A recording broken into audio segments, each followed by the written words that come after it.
The number you see on the screen, the one that flashes green and red, the one that dictates the mood in newsrooms and boardrooms across the world, that number is a liar. It is a seductive, dangerous, and often completely irrational liar. We call it the stock price.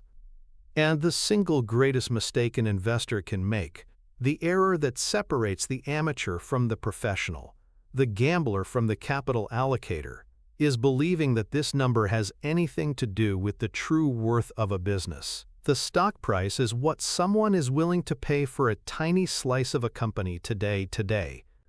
The value of a business is the sum of all the cash it will generate for its owners from this day until Judgment Day. These are two profoundly different things. And in the gap between them, fortunes are made and lost. Warren Buffett, a man who has built an empire of hundreds of billions of dollars, has built it not on complex algorithms, not on insider tips, and not on frantic trading, but on a single, deceptively simple principle. A principle so powerful it can protect you from bubbles, so profound it can guide you through panics, and so effective it is the one sure path to beating the market over the long term. This principle is the final promise of rational investing, that by learning to calculate what a business is actually worth, independent of its fluctuating stock price, you can transform yourself from a speculator hoping for a higher bid into a business owner acquiring assets for less than they are worth. You can escape the madness of the crowd and the siren song of story stocks that promise the world but deliver only ashes. You can build a fortress of financial security, brick by brick, with a tool called a margin of safety. Today, we are not just going to talk about this principle. We are going to build it from the ground up, inside your own mind. We will deconstruct the mental architecture of the world's greatest investor and hand you the blueprints. This is the journey from gambler to owner, and it begins with a fundamental shift in perspective. A change so complete it will forever alter the way you look at money, markets, and the entire world of commerce. Our first step on this journey, the absolute bedrock of this entire philosophy, is to completely abandon the mindset of a stock trader and adopt the mindset of a business owner. You are not buying a ticker symbol. You are not buying a piece of data on a screen. You are buying a fractional ownership stake in a living, breathing enterprise. A company with employees, customers, products, and problems. A company with a future. To truly understand this shift, we must travel back in time to 1972. Warren Buffett and his partner Charlie Munger were considering a purchase that would forever change their investment philosophy. It wasn't a tech company or a bank. It was a humble, family-owned candy company based in California, See's Candies. The asking price was $30 million. The company's tangible assets, its factories, its stores, its inventory, were only worth about $8 million. By the metrics of traditional value investing at the time, a philosophy pioneered by Buffett's mentor Benjamin Graham, this was a terrible deal. Graham's method was often described as cigar butt investing. You looked for discarded cigar butts on the street, companies trading for so little that they were worth more dead than alive. You'd buy a company for less than its liquidation value, get one final, free puff out of it as the market corrected, and then sell. It was a strategy born of the Great Depression, focused entirely on the balance sheet and downside protection. By this logic, paying a $22 million premium over the physical assets for a candy company seemed insane. Buffett himself was hesitant. He initially offered $25 million, and when the See family held firm at $30, he was ready to walk away. This is where Charlie Munger stepped in and altered the course of investment history. Munger, unlike Buffett at the time, understood that the most valuable assets a business can own don't always appear on a balance sheet. He argued that See's Candies possessed an invisible asset of immense worth, its brand. For decades, See's had built a fanatical following in California. Customers associated its black and white packaging with quality, nostalgia, and tradition.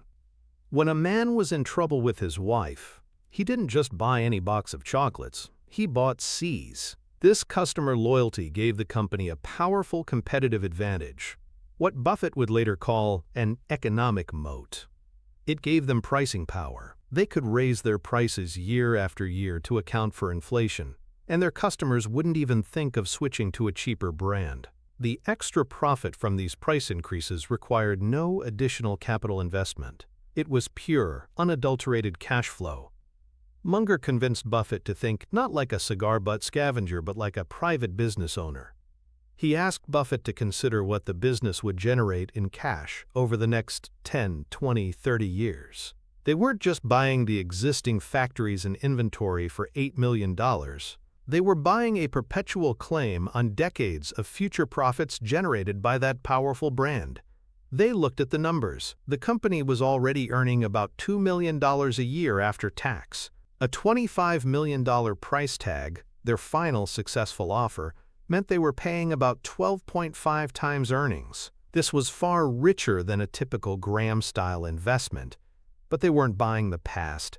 They were buying the future. They saw a future where those $2 million earnings would grow and grow, year after year, powered by price increases and modest expansion. They were purchasing a financial annuity, a money machine, that would require very little additional capital to keep running. That invisible asset, the brand in the customers' minds, was the true source of value. Since that purchase in 1972 for $25 million, See's Candies has generated over $2 billion in pre-tax earnings for Berkshire Hathaway, all while requiring minimal new capital investment. It was an education for Buffett, a multi-billion-dollar lesson that taught him it's far better to buy a wonderful company at a fair price than a fair company at a wonderful price. He learned to stop looking at the ticker and start looking at the business. This mental shift seems simple, but it runs counter to our deepest psychological wiring. The human brain is a machine designed for cognitive shortcuts. And in the world of investing, these shortcuts are catastrophic. The primary bias at play is what psychologists call the availability heuristic.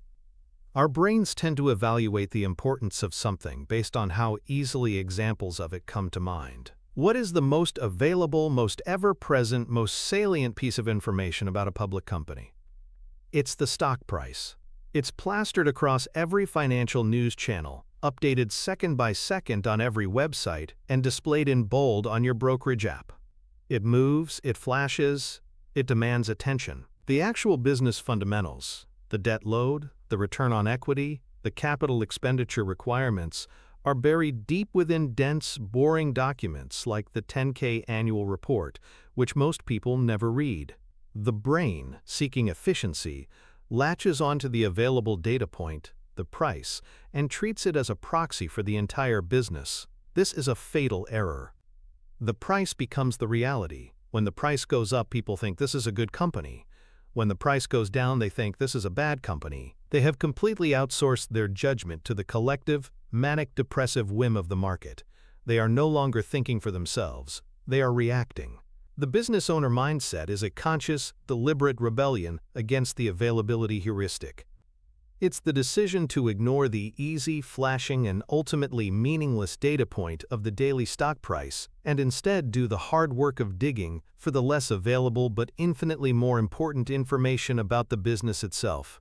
It's choosing the library over the casino. So how do you, as an aspiring rational investor, put this into practice? You use a mental model that I call the private buyer test. This is a blueprint for forcing the business owner mindset upon yourself before you invest a single dollar. It's a simple but profound exercise. First, you identify a company you are interested in. Let's say it's a company like Microsoft. You look up its market capitalization. As of today, that's over $3 trillion. Now, the private buyer test asks you one question. If you had $3 trillion in cash sitting in your bank account, would you write a check today to buy 100% of the entire Microsoft Corporation, lock, stock, and barrel? This question changes everything. Suddenly, you're not thinking about whether the stock will go up next week. You're not thinking about chart patterns or what some analyst on TV said. You are forced to think like a private owner. You must ask a new set of questions. Who is running this company? Do I trust Satya Nadella and his executive team to be good stewards of my $3 trillion? What are the company's biggest products? Azure, Office 365, Windows. How strong are their competitive positions? Can another company easily replicate what they do? What are the biggest threats to their business over the next decade? Could changes in artificial intelligence or cloud computing disrupt their dominance? How much debt does the company have? What are their profit margins? Are they gushing cash, or are they constantly needing to reinvest just to stay competitive? By forcing yourself to answer these questions, you are no longer a speculator. You are performing due diligence. You are thinking about the long-term health and cash-generating power of the underlying business. If, after this analysis, your honest answer is, yes, I would buy the entire enterprise at this price, then and only then should you consider buying a small piece of it in the form of shares. If the answer is no, then you have no business owning even a single share, no matter how much you like the stock's recent performance. This simple mental model acts as a powerful filter, screening out the speculative noise and grounding your decisions in business reality. This disciplined approach is the polar opposite of the path taken by the 99% of market participants. The antithesis of the business owner is the ticker tape watcher. This individual's reality is not the business but the chart. Their financial analysis is not based on income statements, but on squiggly lines and patterns like head and shoulders or golden crosses. They are consumed by the narrative, the story, the hype. Their entire strategy is predicated on the greater fool theory, the belief that they can buy an overpriced asset because there will always be a greater fool willing to pay an even higher price. This mindset reached its tragic and comical peak during the dot-com bubble of the late 1990s. Companies with no revenue, no profits, and no viable business plan were going public and seeing their stock prices multiply overnight. Consider a company like Pets.com.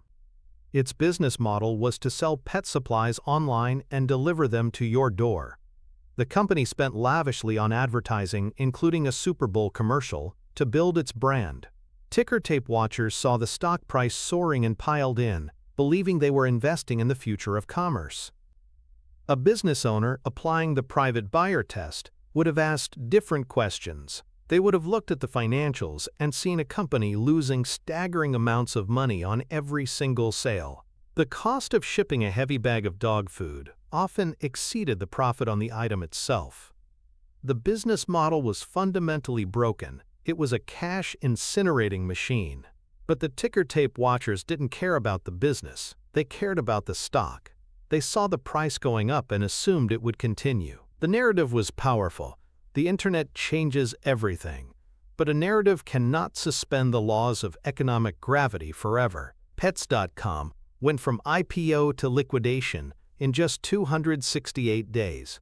The ticker tape watchers, the greater fools, were left holding worthless stock certificates, a monument to their refusal to think like business owners. This isn't just ancient history. Every market cycle has its own generation of story stocks, from cannabis companies to speculative tech ventures, that capture the public's imagination while burning through their cash. The names change, but the tragic outcome for those who chase the ticker instead of analyzing the business is always the same. The direct financial connection of this mindset shift is profound and manifests in two critical ways: emotional resilience and improved asset allocation. Firstly, an investor who thinks like a business owner is virtually immune to market panics. Imagine you own a successful local restaurant. It's profitable, has loyal customers, and a great location. One day, the guy who owns the convenience store next door, who happens to be a severe manic depressive, runs over and offers to buy your entire restaurant for half of what you know it's worth. Would you panic and sell? Of course not. You'd laugh at him. You know the intrinsic value of your business is independent of your neighbor's mood. Now imagine you own shares in Coca-Cola. The market, in one of its periodic fits of panic, crashes by 30%. The stock price of Coca-Cola plummets along with everything else. The ticker tape watcher panics and sells, crystallizing a massive loss. But you, the business owner, think differently. You ask, are people around the world going to stop drinking Coke tomorrow because of this panic? The answer is no. The underlying business, its cash-generating power, is largely unaffected. The market crash has done nothing but put your business on sale. Instead of selling, you are now eager to buy more.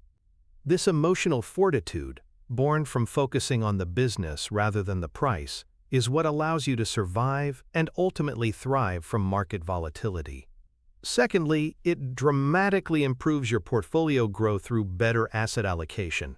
A business owner concentrates their capital in a few high-quality enterprises they know intimately. A ticker tape watcher diversifies into dozens or even hundreds of stocks they know nothing about, mistaking broad diversification for safety. But as Buffett says, quote, "Wide diversification is only required when investors do not understand what they are doing." By adopting the owner's mindset, you will build a more concentrated portfolio of businesses you understand deeply, leading to far superior long-term performance and the genuine financial freedom that comes from being an owner, not a speculator. Having established this foundational mindset that we are buying businesses, not tickers, we must now confront the central task of a business owner: estimating the future. The entire value of any financial asset, whether it's a stock, a bond, or an entire company, is the total amount of cash it will produce for its owners over its lifetime. Therefore, the second pillar of our structure is learning how to gaze into the future and make a rational, conservative estimate of a company's future cash flows. This isn't about clairvoyance or a crystal ball, it's about a disciplined analysis of a business's fundamental qualities. It is the art of separating businesses with predictable futures from those whose futures are a complete gamble. For a masterclass in this skill, we turn to one of Buffett's most brilliant investments, the Washington Post Company, in 1973. The market environment in the early 1970s was bleak. The Nifty 50 bubble, a period where investors paid absurd prices for large, popular growth stocks, had just burst. The country was mired in stagflation and political scandal. Investor sentiment was in the gutter. The Washington Post, despite its journalistic triumphs in breaking the Watergate story, was not immune to the pessimism. Its stock had fallen by nearly half. Wall Street saw a newspaper company facing rising costs and potential labor strikes. They saw uncertainty and risk. Warren Buffett saw something entirely different. He didn't just look at the stock price. He did what he always does. He read. He devoured the company's annual reports and those of its competitors. He analyzed the media landscape of Washington, D.C. and saw not just a newspaper, but an economic fortress. What did he see that others missed? He saw that the Washington Post had a dominant near-monopolistic position in a major American city. In the pre-internet era, if you were a major department store, a car dealership, or an individual wanting to place a classified ad in the nation's capital, you had to advertise in the Post. There was no viable alternative. This created an incredibly powerful economic moat. Furthermore, the company didn't just own the newspaper. It owned network-affiliated television stations, which were essentially licenses to print money. These assets were stable, predictable, and gushed cash. Buffett understood that the market was obsessing over short-term problems, the threat of a strike, the cost of newsprint, while completely ignoring the long-term, unassailable competitive position of the business. He calculated the value of the entire company, concluding it was worth at least $400 million. The stock market, in its infinite pessimism, was valuing the entire enterprise at just $80 million. He was being offered the chance to buy $1 for 20 cents. Over the next several years, Berkshire Hathaway invested about $11 million into the stock.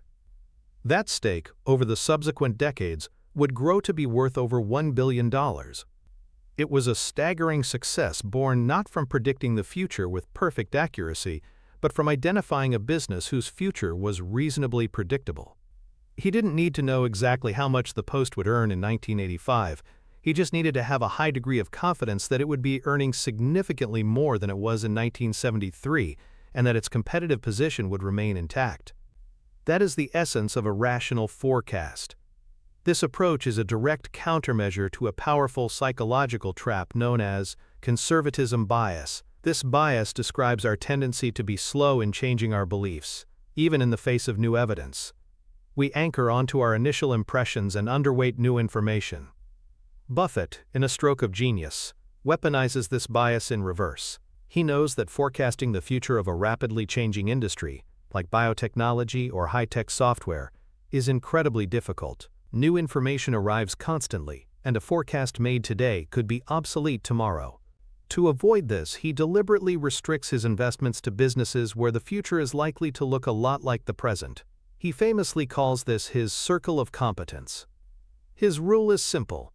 If you cannot reasonably predict what a business will be earning in 10 years, do not buy it.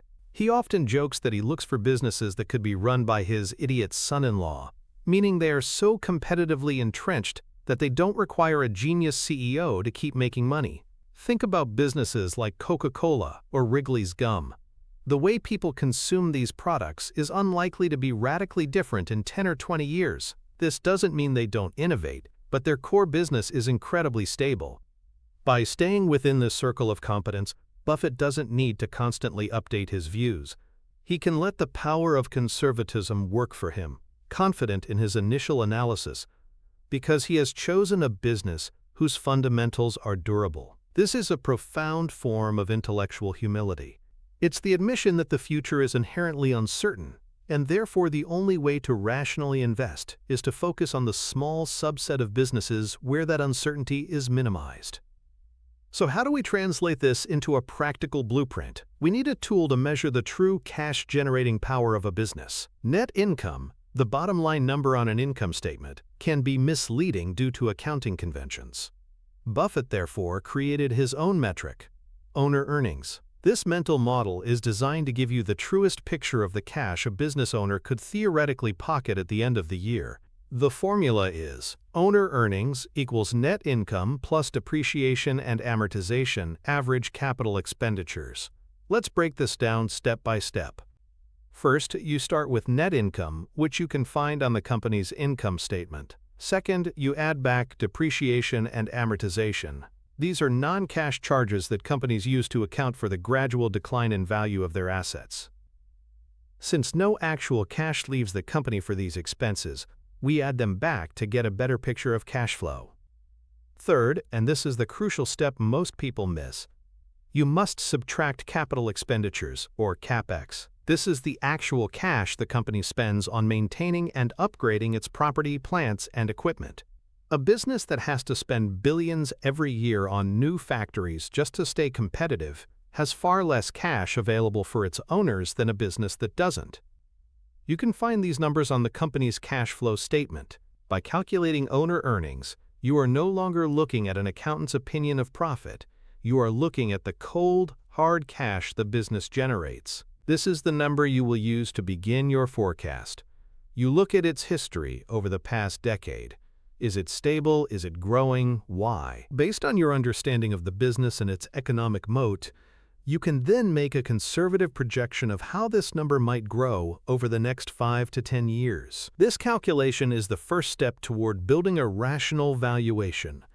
The path of the 99% is a stark contrast. Instead of focusing on owner earnings, they engage in what can only be described as chasing narratives. They fall in love with a story, a grand vision of the future, completely untethered from current financial reality. These are the story stocks that dominate market headlines. The narrative is always compelling. This company is going to cure cancer or revolutionize transportation or create an entirely new digital universe. The story is so good that investors completely ignore the fact that the company is currently generating zero or even negative owner earnings. They convince themselves that profits are just around the corner after a few more years of growth and capturing market share. They are buying a lottery ticket, not a business. Think of the electric vehicle mania in recent years. Dozens of companies with no mass production capabilities and years away from potential profitability were awarded market capitalizations in the tens of billions of dollars. The narrative was that they could be the next Tesla. Investors, swept up in the story, paid prices that would only make sense if the company achieved global dominance with incredible profit margins, a wildly optimistic and improbable scenario. When the narrative inevitably collides with the harsh reality of manufacturing logistics, competition, and cash burn, the stock prices collapse. The people who bought the story are left holding the bag. A rational investor looking at the same company would have calculated the owner earnings, which would have been massively negative, recognized that the future cash flows were completely unpredictable, and concluded that the company was outside their circle of competence. They would have simply passed and moved on to the next idea, saving themselves from the carnage. Chasing narratives is an emotional act. Forecasting owner earnings is a rational one.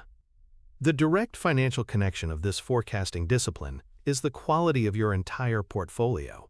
A portfolio built on companies with a long history of predictable growing owner earnings is a portfolio of high-quality assets.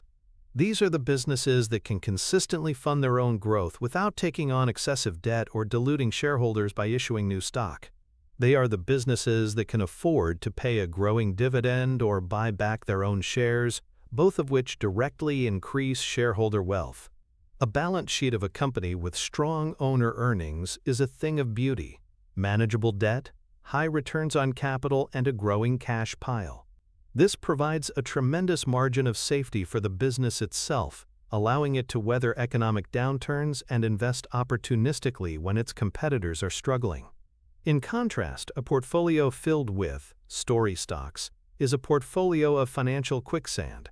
These companies are constantly consuming cash. Their balance sheets are often loaded with debt or show a rapidly increasing share count as they sell more and more of the company to the public just to keep the lights on. This shareholder dilution means that even if the company eventually becomes profitable, your individual slice of the pie will be much smaller. By focusing your financial analysis on the predictability of owner earnings, you are not just picking stocks, you are curating a collection of financially robust businesses.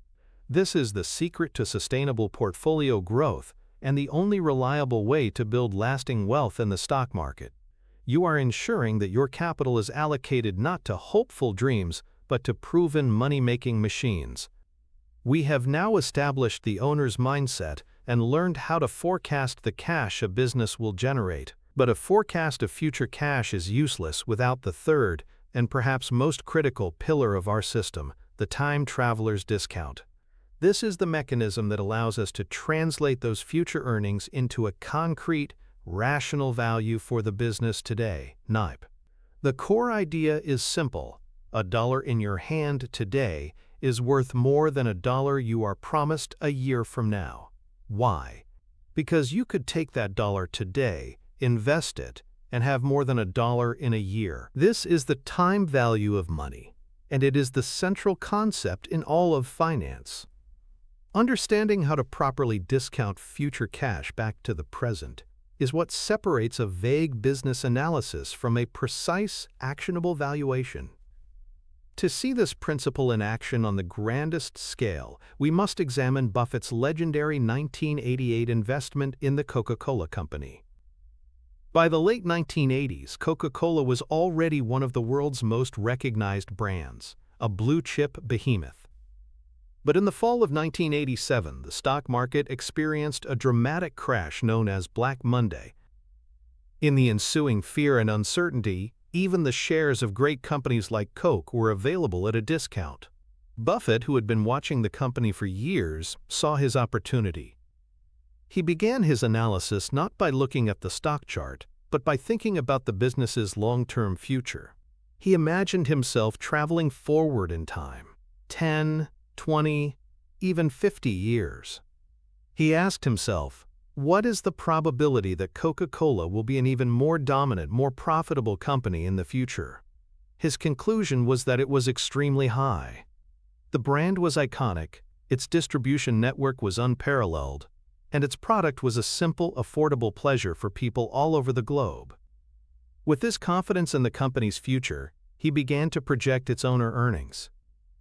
He looked at the company's growth rate, its high returns on capital, and its ability to raise prices. He mentally sketched out a stream of future cash flows, growing steadily year after year, stretching far out into the horizon. He was picturing a river of money flowing from the company to its owners, but here is the crucial step.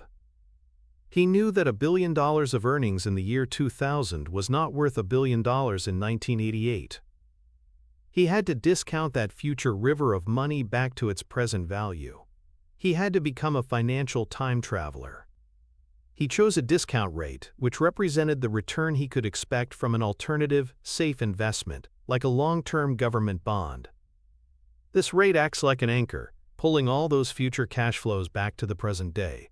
The further out in the future a dollar of earnings is, the less it's worth today.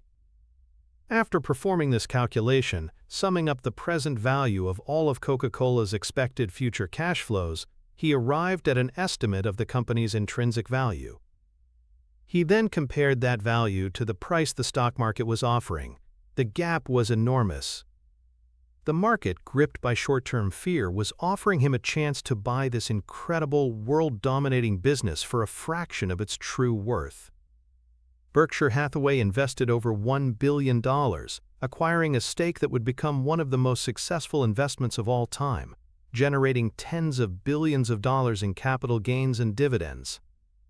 This monumental success was not born of a stock tip. It was the direct result of a disciplined mathematical process, projecting future cash and discounting it back to the present. The mental process of discounting is a powerful antidote to a deeply ingrained cognitive bias known as hyperbolic discounting. This is the formal term for our brain's tendency to want rewards now. We overwhelmingly prefer a smaller, immediate payoff to a larger, delayed one. It's why people choose to spend money on a fancy coffee today rather than invest that money for a much larger retirement fund decades from now. It's the psychology of impatience, and it is a disaster for investors. People get excited about a company that might have a good quarter, driving the stock price up, while ignoring the truly great company whose real payoff is spread over the next 20 years. Discounted cash flow analysis is a form of cognitive therapy for this bias. It is a rational, mathematical framework that forces you to override your innate impatience. It makes you sit down and explicitly calculate the value of those long-term rewards. It translates the fuzzy, distant future into a hard, cold number in the present. When you see that the present value of a company's long-term cash flows is, for example, $100 per share, and the stock is trading at $60, your brain's reward system can now latch onto a concrete, immediate discrepancy. It makes patience logical and tangible. It transforms investing from a game of chasing short-term gratification into a disciplined process of acquiring long-term value at a discount. Now let's build the blueprint for this. The term discounted cash flow, or DCF analysis, can sound intimidating, but the concept is straightforward. We can create a simplified mental model that anyone can use. Step 1. Using the owner earnings calculation from our previous pillar, project a company's owner earnings per share for the next 5 years. You don't need to be perfect. Be conservative. Use the company's historical growth rate as a guide, but be skeptical. Step 2. Choose a discount rate. A simple and effective choice is the yield on the 10-year U.S. Treasury bond. This represents your risk-free rate of return. If you can't confidently earn more than this by investing in a business, you might as well just buy the bond. Let's say this rate is 4%. Step 3. Calculate the present value of each of those 5 years of future earnings. For year 1, you divide the projected earnings by 1.04. For year 2, you divide by 1.04 squared. For year 3, by 1.04 cubed, and so on. This brings each future year's cash back to today's value. Step 4. Estimate a terminal value. This represents the value of all the company's cash flows from year 6 into perpetuity. A simple way to do this is to take the year 5 earnings and assume they will grow at a very slow, conservative rate forever, like 2%, and then discount that entire value back to the present. Step 5. Sum it all up. Add the present values of the first 5 years of earnings to the present value of the terminal value. The number you get is a rough estimate of the company's intrinsic value per share. The goal here is not to find the exact value down to the penny. That's impossible. The goal is to determine if the business is worth roughly $100 or roughly $50. You are aiming to be approximately right rather than precisely wrong. This simple exercise, even if done on the back of a napkin, forces a discipline that is light years ahead of what most market participants ever attempt. The antithesis to this disciplined valuation is the incredibly common but deeply flawed behavior of using, quote, price as a signal of value. The 99% of investors operate under the subconscious assumption that the market is efficient and that the current stock price is a fair reflection of the company's true worth. This leads to a disastrous feedback loop. They see a stock's price rising, and they interpret this not as the stock is becoming more expensive, but as the business must be doing better and is therefore more valuable. They are letting the emotional, often irrational, daily auction of the stock market dictate their opinion of a business's long-term value. This is like letting the tail wag the dog. It's what drives bubbles. As the price of a story stock goes up, more people believe the story, which attracts more buyers, which pushes the price even higher. The price itself becomes the justification for buying. Conversely, when a great company's stock price falls due to a temporary problem or a market panic, these same investors see the falling price as a signal that the business is in trouble, and they sell at the absolute worst time. They are constantly looking to the market for validation, asking, "What should I think?" The DCF practitioner does the opposite. They perform their own valuation in isolation, forming their own opinion of value. They then look at the market's price and ask, "Is the market offering me a foolish price?" They use the market as a tool, not as a guide. They have declared their intellectual independence from the crowd. The direct financial connection here lies in understanding risk and opportunity cost. Your choice of a discount rate is not just a mathematical input, it's a direct expression of the risk you are taking. A very stable, predictable business like a utility company might warrant a low discount rate, resulting in a higher present value. A more cyclical or speculative business requires a much higher discount rate to compensate you for the extra risk, which will result in a lower present value. This forces you to think critically about risk-adjusted returns, a cornerstone of sophisticated wealth management. Furthermore, the DCF process illuminates the concept of opportunity cost. When you calculate that Company A has an intrinsic value of $100 and is trading at $60, and Company B has an intrinsic value of $80 and is trading at $50, you can make a rational capital allocation decision based on which offers the better return relative to its value. This moves your investment decisions from the realm of gut feeling and popular opinion into a framework of objective comparison.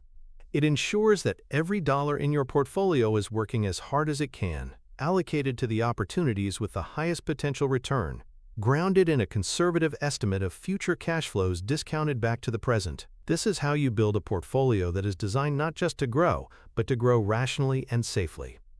We've now assembled the core machinery of valuation.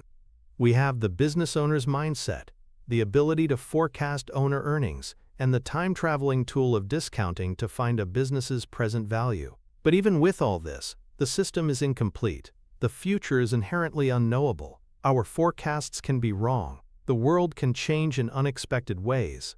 To protect ourselves from our own fallibility and the chaotic nature of reality, we need the fourth pillar, the great defensive wall of this entire philosophy, the fortress of solitude, an impenetrable margin of safety. The principle is simple. It is not enough to buy a wonderful business at a fair price. The secret to extraordinary returns and peaceful nights is to buy a wonderful business only when it is offered at a significant discount to its intrinsic value. To witness the raw power of this concept, we must revisit the thrilling story of the American Express salad oil scandal of 1963.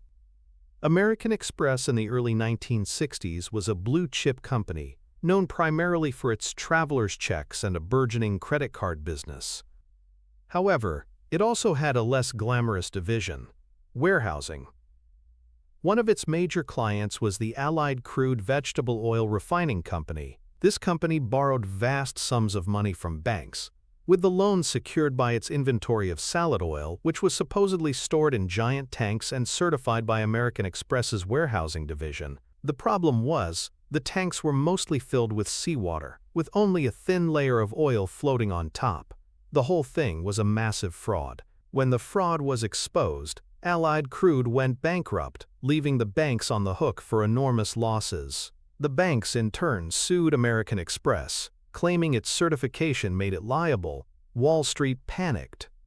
Investors, fearing that the liabilities from the scandal would bankrupt the entire company, dumped the stock in a frenzy. The share price was cut in half, plummeting from over $60 to $35. This is where a young Warren Buffett entered the scene. While the rest of the world was panicking about the salad oil, Buffett was thinking like a business owner. He asked a simple question: has this scandal affected the core businesses of American Express? So he went out and did the legwork. He visited restaurants and travel agencies. He talked to clerks and customers. He observed that people were still using American Express travelers' checks without hesitation. He saw that businesses were still proudly displaying the American Express card's welcome sign. He concluded that the consumer-facing businesses, the true engines of the company's value, were completely unharmed by the warehousing fraud. The brand's power with the public was intact. Then he did the math. He calculated the absolute worst-case scenario for the salad oil liabilities. Then he calculated the intrinsic value of the real, profitable businesses, the cards and checks. He realized that the value of the healthy parts of the company vastly outweighed even the most pessimistic estimate of the scandal's cost. The market in its panic was offering him the entire company for a price that was less than the value of the credit card franchise alone. He was getting the traveler's check business for free. This was his margin of safety. He invested 40% of his investment partnership's capital, a massive bet, into American Express stock. As the company settled the lawsuits for a fraction of what Wall Street feared and the core business continued to grow, the stock price soared. Buffett made a fortune for his partners. This was not a bet on the future. It was a purchase of the present at a price so cheap it provided its own insurance against bad outcomes. This discipline of demanding a margin of safety is a powerful psychological shield against two of the most destructive investor biases: loss aversion and overconfidence.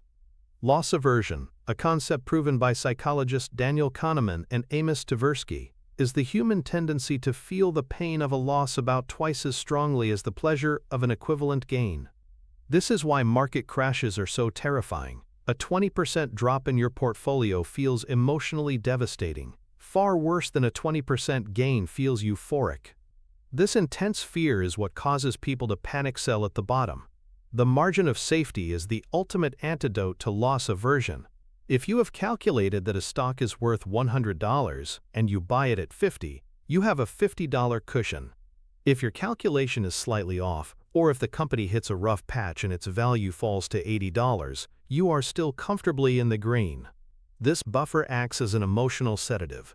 It allows you to view market downturns not as a threat, but as an opportunity to increase your margin of safety even further. The second bias it defeats is overconfidence. Intelligent people, especially those who do a lot of analytical work, can easily fall into the trap of believing their forecasts are infallible. The margin of safety is a built-in act of humility. It is a declaration that says, I have done my homework, I have run the numbers, and I am confident in my valuation of $100. However, I am a fallible human being in a complex world, so I will only act as if the business is worth $50. This institutionalized humility protects you from the unknown, from bad luck, and from your own inevitable mistakes. The applied mental model for this is beautifully simple: the 50-cent dollar rule. This is a rigid, non-negotiable framework for translating your valuation work into action. Step 1. You calculate the intrinsic value of a business using your discounted owner earnings model. Let's say you conservatively estimate the value of Company X to be $100 per share. Step 2. You set your required margin of safety. For most investors, a 50% margin is a great starting point. This means you are only willing to buy something when you can get it for half of what you believe it's worth. Step 3. You calculate your buy price. In this case, $100 multiplied by 50% equals a buy price of $50 per share. Step 4, and this is the hardest part, you wait. You create a watch list of wonderful businesses whose intrinsic values you have already calculated. Then you sit and you watch patiently for the market to offer you a foolish price. This might happen during a full-blown market crash, or it might happen because of a company-specific problem, like the salad oil scandal.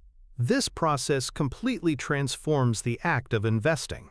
It is no longer about frantic activity and trying to guess what will happen next.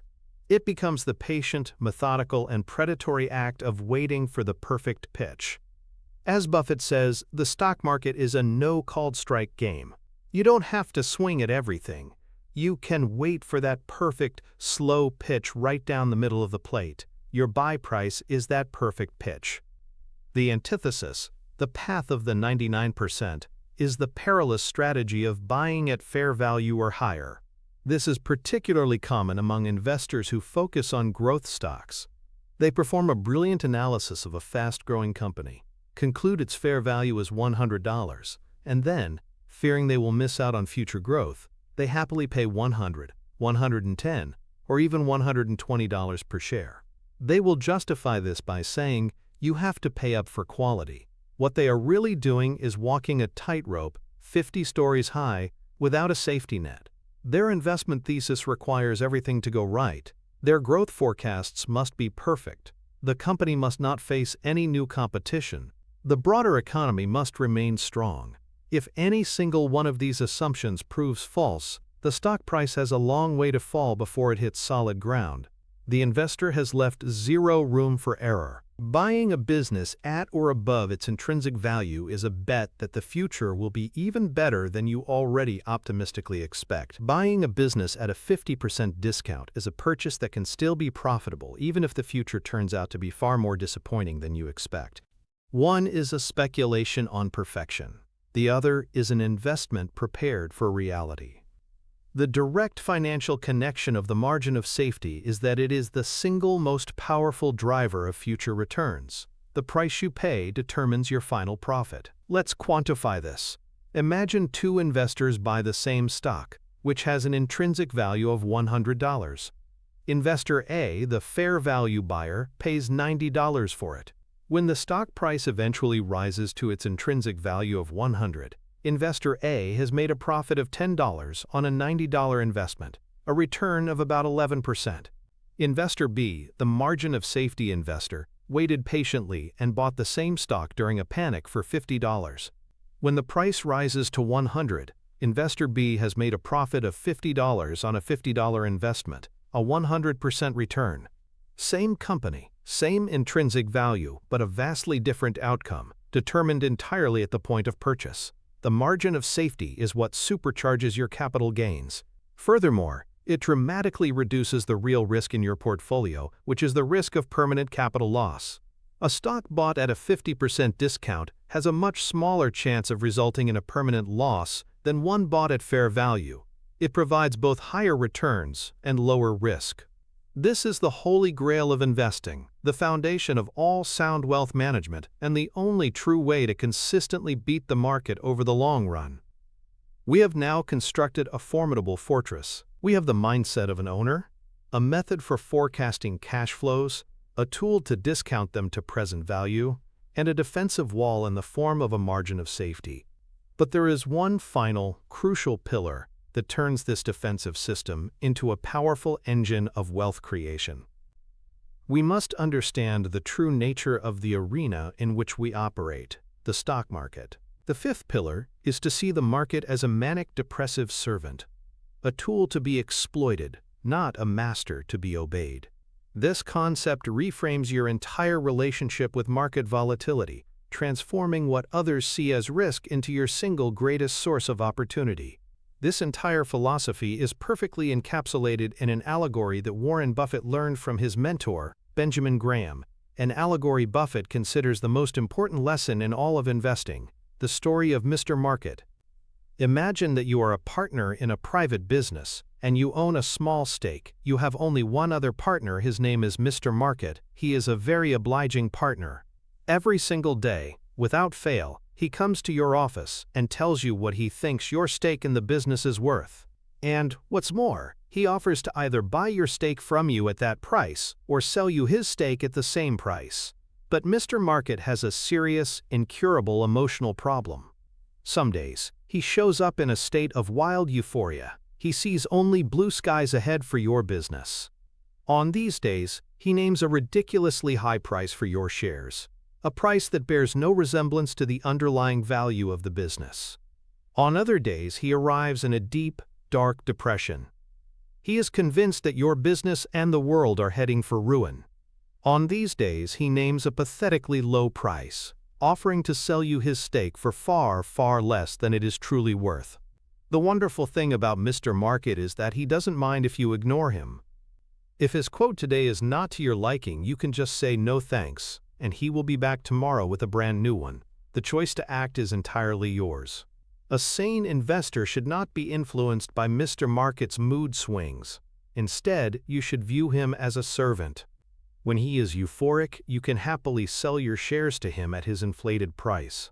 When he is despondent, you can happily buy his shares from him at his bargain price. But the rest of the time, you are best served by ignoring him completely, focusing instead on the actual performance of the business you co-own. This simple story is a profound psychological tool for combating one of the most powerful and destructive human biases, herd mentality, also known as social proof.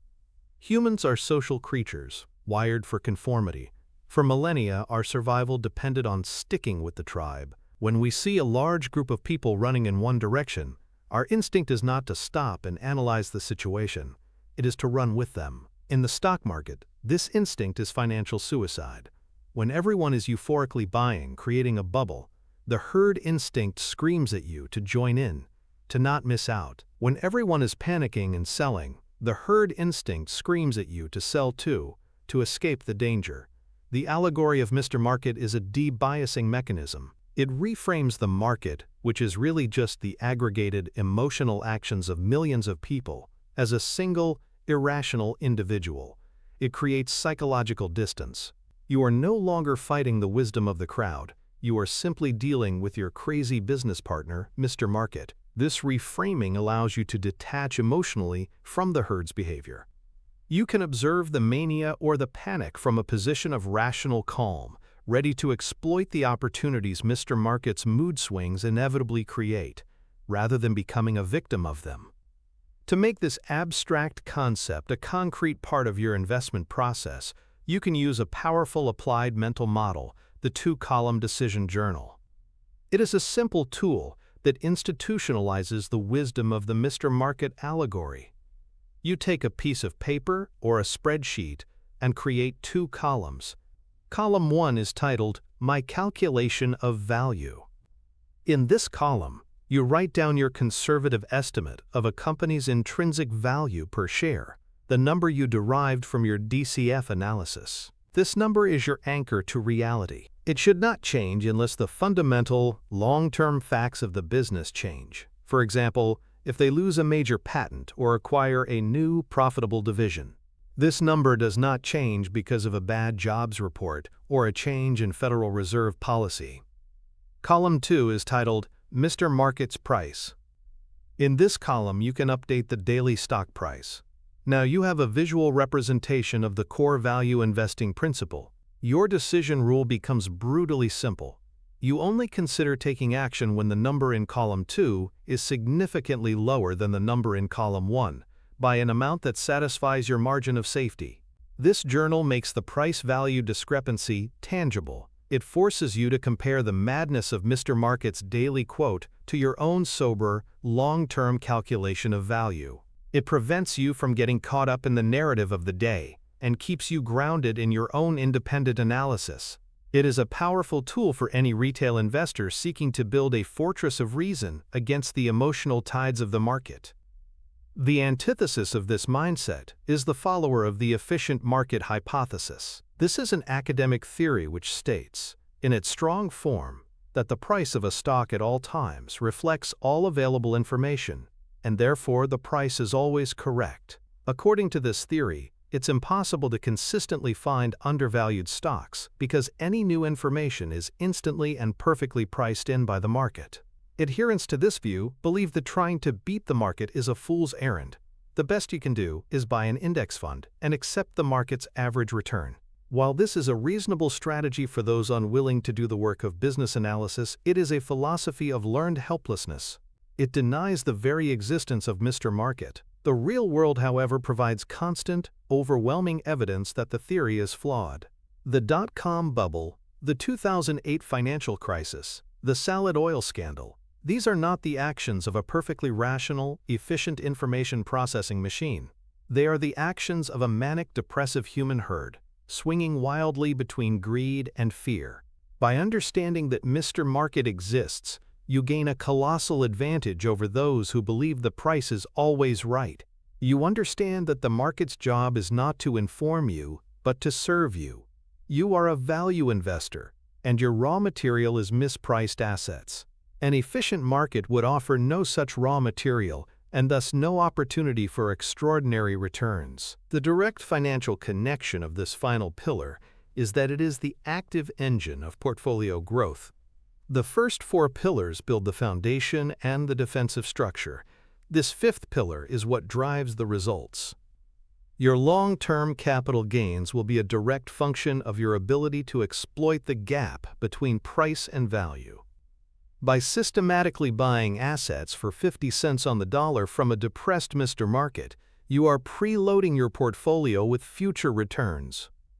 The financial gain comes not from correctly predicting the next hot trend or the direction of the economy, but simply from the inevitable process of the market's mood eventually swinging back from depression to neutrality, or even euphoria, causing the price to converge with the underlying value. This approach also dramatically improves your asset allocation decisions.